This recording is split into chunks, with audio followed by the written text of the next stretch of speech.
Hello and welcome back, YouTubers. I'm Protomario, and I have a feel-good story, or a good story, that I would like to go ahead and discuss. I'm going to give you the short version of the story, and then talk about it. You can leave if you just came here for the story.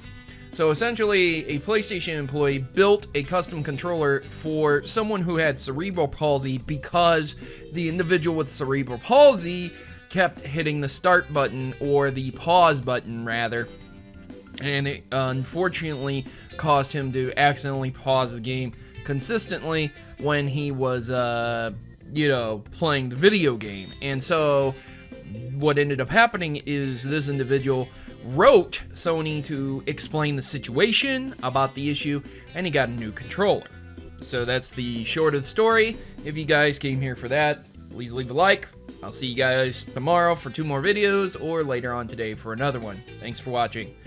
Now, for this guy was a college student. Now, if you guys don't know anything about cerebral palsy, it can do a lot of things to you, depending on the degree of what you have it. Sometimes you can shake with it, have real bad shakes. Sometimes it's really hard to control your fine motor skills. Other times, there are people who have to walk around with crutches because, again, their fine motor skills are so degraded. So there's a lot of degrees to what cerebral palsy can do to you, along with other things that cerebral palsy caused. You know, it can cause tremors, depending on what has happened to you through your life. You know, if you fell with cerebral palsy, hit your head, kind of gave you some mechanical damage and stuff like that.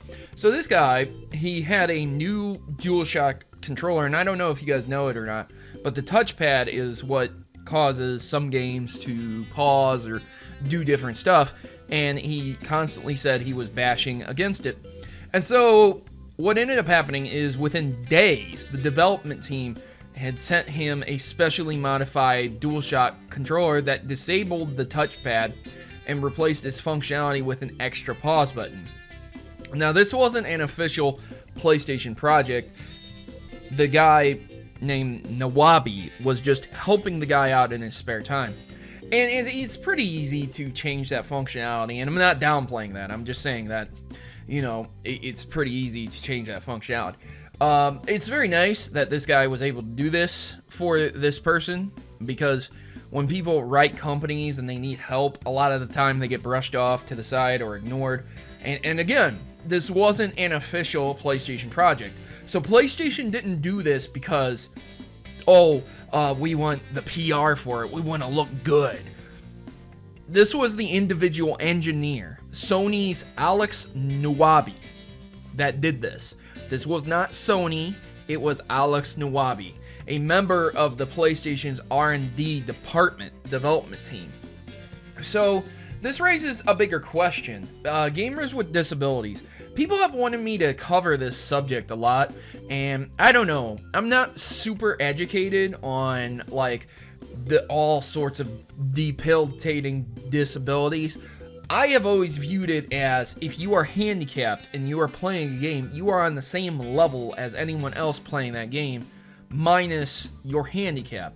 So if you picked up a controller and you started playing Call of Duty, I don't know, just using it as an example, you would be on the same level as someone who also just started playing Call of Duty.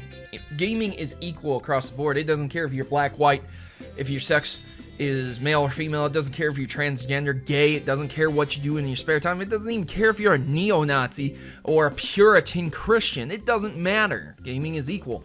But is it really equal towards handicapped people because of this reason?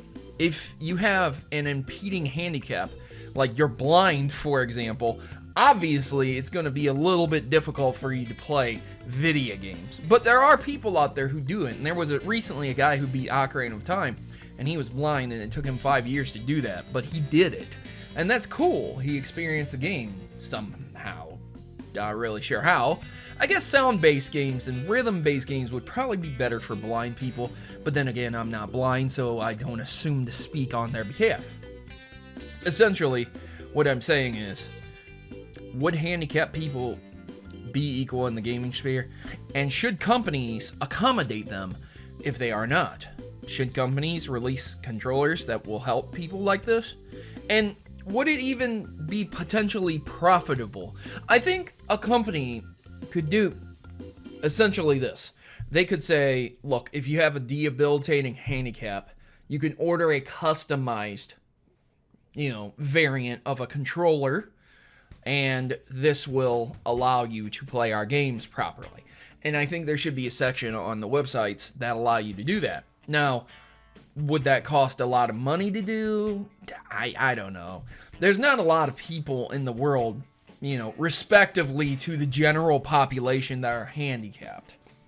Generally speaking, anyone who's not blind, not deaf, and has fine motor skills and 2 hands can essentially play video games just perfectly fine, So I don't even know if that would be a program that any of the game developers would even implement, or the bigger companies. So yeah, it's just nice that an individual went ahead and did this, and they didn't have to go to the company and ask the company, hey, can we implement a program for this, and have the company take like years to figure out a program. So leave your thoughts, questions, concerns, and comments down in the section below. And as always, I've been your host, Protomario, and I'm signing out. Good gaming, and God bless.